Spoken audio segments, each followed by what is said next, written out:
ጤና ይስጥልን የተወደዳችሁ የቦርከና ሚዲያ ቤተሰቦቻችን የለተሰኞ ሐምሌ 6 ቀን 2018 ዓ.ም የሰዓቱን ዜናዎች ይዘን ቀርበናል። አበይት ዜናዎችን እናስቀድማለን። የዱር እንስሳት ጥበቃ ባለስልጣን በከፍተኛ ሁኔታ የመጥፋት አደጋ የተደቀነበትን ዋሊያን ለማዳን አገር አቀፍ ጥሪ አቀረበ። የኢትዮጵያ የዱር እንስሳት ጥበቃ ባለስልጣን የሀገሪቱን የተፈጥሮ ምልክት የሆነውና በኢትዮጵያ ብቻ የሚገኘውን ዋሊያ አይቤክስ በከፍተኛ ሁኔታ የመጥፋት አደጋ የተደቀነበት መሆኑን በማስጠንቀቅ ዝርያውን ለማዳን የተቀናጀ አገር አቀፍ ጥረት እንዲደረግ ጥሪ አቅርቧል። የዕለቱ ዜናችን ቀዳሚ ጉዳይ አድርገነዋል።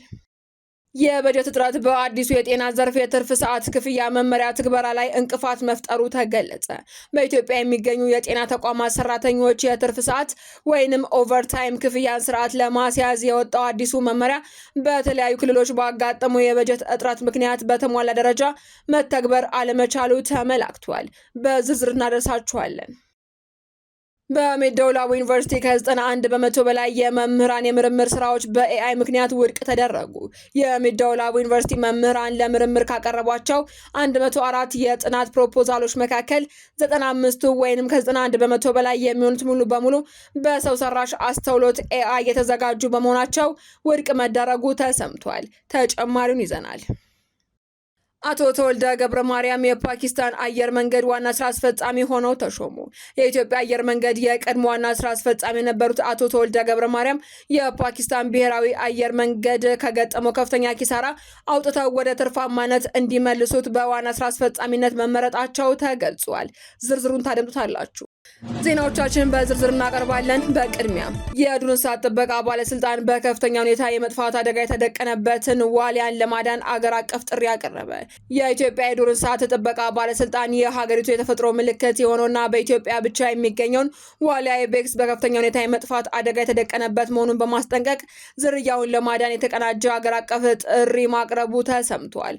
ባለስልጣኑ ትላንት ሐምሌ 5 ቀን 2018 ዓ.ም ባወጣው መግለጫ የሀገራችን የተፈጥሮ ኩራት የሆነው ዋሊያን ለማዳን የሁሉ ባለድርሻ አካላት ትብብር እጅግ ወሳኝ ነው ያለ ሲሆን ዝርያውን የመጠበቅ ስራ የአካባቢው መስተዳደሮች፣ የማህበረሰብ ክፍሎች፣ አጋር ድርጅቶች፣ የምርምር ተቋማት፣ የሃይማኖት መሪዎችና የህዝብን የተቀናጀ ጥረት የሚጠይቅ መሆኑን አጽንኦት ሰጥቷል።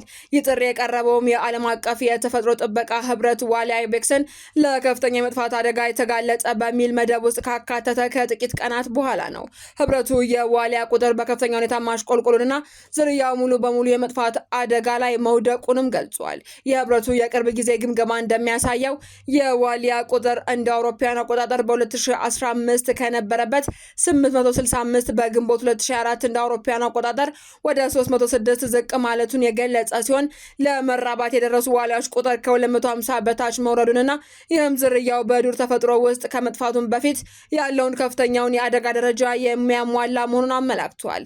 በህዳር 2016 በተደረገ ቆጠራም 228 ለመራባት የደረሱን ጨምሮ 289 ዋሊያዎች መኖራቸው የተመዘገበ ሲሆን በታህሳስ 2017 በተካሄደ ሌላ ጥናት ደግሞ 271 ዋሊያዎች ብቻ ተገኝተዋል ተብሏል። ይህም በአንድ ዓመት ውስጥ ከፍተኛ የቁጥር ማነስ መኖሩን አመላክቷል ነው የተባለው። በኢትዮጵያ የዱር እንስሳት ጥበቃ ባለስልጣን ከፍተኛ አማካሪ የሆኑት በፖል ሾልት በተመራው ግምገማ የዋሊያ ቁጥር አገግሟል የሚሉት ግምቶች በጣም የተጋነኑ መሆናቸውን አረጋግጠዋል። ሾልተ ሙንጋቤ ለተባለው የአካባቢ ጥበቃ ዜና አውታር እንደተናገረውም ዝርያው ቀደም ሲል ለመጥፋት ተጋላጭ በሚለው መደብ ውስጥ ተመድቦ የነበረው ሁኔታን በማስታወስ በአሁኑ ወቅት የመደምደሚያ ትክክል አልነበረም ብሏል። በኢትዮጵያ ሰሜን ተራሮች ብሔራዊ ፓርክ ብቻ የሚገኘው ዋሊያ አይቤክስ ከኢትዮጵያ ተኩላና ከጭላዳ ዝንጀሮች ጋር በመሆን የሀገሪቱ ዋነኛ ተለይተው ከሚታዩ አጥቢ እንስሳት አንዱ ተደርጎ ይወሰዳል። የዱር እንስሳት ጥበቃ ባለስልጣን እንደገለጸው ዝርያው እንደ አውሮፓውያን አቆጣጠር በ1978 ፓርኩ በዩኔስኮ የዓለም ቅርስነት እንዲመዘገብ ቁልፍ ሚና የተጫወተ ሲሆን እሱን መጠበቅ የኢትዮጵያን ብዝሃ ሕይወት የተፈጥሮ ቅርስና የቱሪዝም አቅምን ለመጠበቅ አስፈላጊ መሆኑን ጠቅሷል። እንደ ባለስልጣኑ ገለጻ በ2023 እና 25 በጀት ዓመት መካከል በኢትዮጵያ የዱር እንስሳት ጥበቃ ባለስልጣን በሰሜን ተራሮች ብሔራዊ ፓርክና በአፍሪካ የዱር እንስሳት ፋውንዴሽን በጋራ የተካሄደው ጥናት የሰሜኑ ግጭት፣ የመኖሪያ አካባቢ መራቆት፣ ህገወጥ አደንና ሌሎች በሰው ሰራሽ ተጽዕኖዎች ለዝርያው ቁጥር መቀነስ ዋነኛ መንስኤዎች መሆናቸው ተለይቷል። የግኝትም የቅርብ ጊዜውን የህብረቱን ግምገማ የሚያንጸባርቅ ሲሆን ግምገማው የዋሊያ ቁጥር መቀነሱን ከኮቪድ-19 ወረርሽኝና በ2021-22 እንደ አውሮፓውያን አቆጣጠር በአማራ ክልል ከተከሰተው ጦርነት ጋር ያያያዘ ሲሆን ሁለቱም ክስተቶች የተፈጥሮ ጥበቃ ስራዎችንና የህገወጥ አደንን መከላከያ ጥበቃዎች አዳክመዋል ተብሏል። የዓለም አቀፉ የተፈጥሮ ጥበቃ ህብረት ውሳኔ ዓለም አቀፍ የእርምጃ ጥሪ ሲል የገለጸው ባለስልጣኑ በዋና ዋና የዋሊያ መኖሪያ አካባቢዎች የተጠናከረ ጥበቃ በማድረግ ህገወጥ አደንን ለመዋጋት የሃይማኖት መሪዎችን ያካተቱ የግንዛቤ ማስጨበጫ ዘመቻዎችን በማካሄድ በቴክኖሎጂ የታገዘ የጥበቃ ክትትል ስርዓትን በመተግበር የዋሊያ አምባሳደሮችን በማቋቋም የመረጃ ስብሰባና የክትትልን ስራዎችን በማጠናከር ዋሊያን ለመታደግ የ10 ዓመት ብሔራዊ ተግባር እቅድ በማዘጋጀት የድርጊት መርሃ ግብር እየተተገበረ መሆኑን አስታውቋል። ሆኖም ባለስልጣኑ የተፈጥሮ ጥበቃ ስራዎችን ያለ ሰፊ ህዝብ ተሳትፎ ሊሳኩ እንደማይችሉ አጽንኦት ሰጥቷል። ባለስልጣኑ ዋሊያን ማዳን የአንድ ዱር እንስሳት ህልውናን ማዳን ብቻ አይደለም፣ የኢትዮጵያን የተፈጥሮ ኩራትና የዓለምን ቅርስ ጠብቆ ለቀጣዩ ትውልድ ማስተላለፍ ማለት ነው ያለ ሲሆን ሁሉም ኢትዮጵያውያን የሀገሪቱን እጅግ ተወዳጅና አደጋ ላይ የወደቀውን የዱር እንስሳት ዝርያ ለመጠበቅ በሚደረገው ጥረት ላይ እንዲቀላቀሉ ጥሪ አቅርቧል።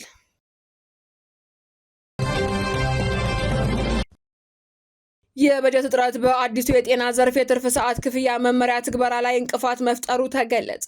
በኢትዮጵያ የሚገኙ የጤና ተቋማት ሰራተኞች የትርፍ ሰዓት ኦቨርታይም ክፍያ ስርዓት ለማስያዝ የወጣው አዲሱ መመሪያ በተለያዩ ክልሎች ባጋጠመ የበጀት እጥረት ምክንያት በተሟላ ደረጃ መተግበር አለመቻሉን ተሰምቷል። በቅርቡ የወጣው ይሄ መመሪያ ማንኛውም የዘርፉ ሰራተኞች በአንድ ወር ውስጥ ከ212 ሰዓት በላይ የትርፍ ሰዓት ስራ እንዳይሰሩ ገደብ ጥሏል ተብሏል። የመመሪያ ዋና ዋና ነጥቦችና ተግዳሮቶች የቀረቡ ሲሆን ሁሉንም ያካተተ ክፍያ የሚለው መመሪያ የሕክምና ባለሙያዎችን ብቻ ሳይሆን በጤና አገልግሎት ሰጪ ተቋማት ውስጥ የሚገኙ የአስተዳደር ሰራተኞችንም እንዲያካትት ተደርጎ የተቀረጸ ነው ተብሏል። የሂሳብ ስሌትን በመደበኛ ምሽት ክፍለ ጊዜ፣ በሳምንቱ መጨረሻ የረፍት ቀናት እንዲሁም በበዓላት ወቅት ተመድበው ለሚሰሩ ባለሙያዎች ወይንም የሕክምና አስተዳደር ሰራተኞችን ጨምሮ የሰራው ትርፍ ሰዓት ብዛት በአንድ ሰዓት መደበኛ የደሞዝ ስሌት ተባዝቶ በቀጥታ እንዲከፍል ይደነግጋል።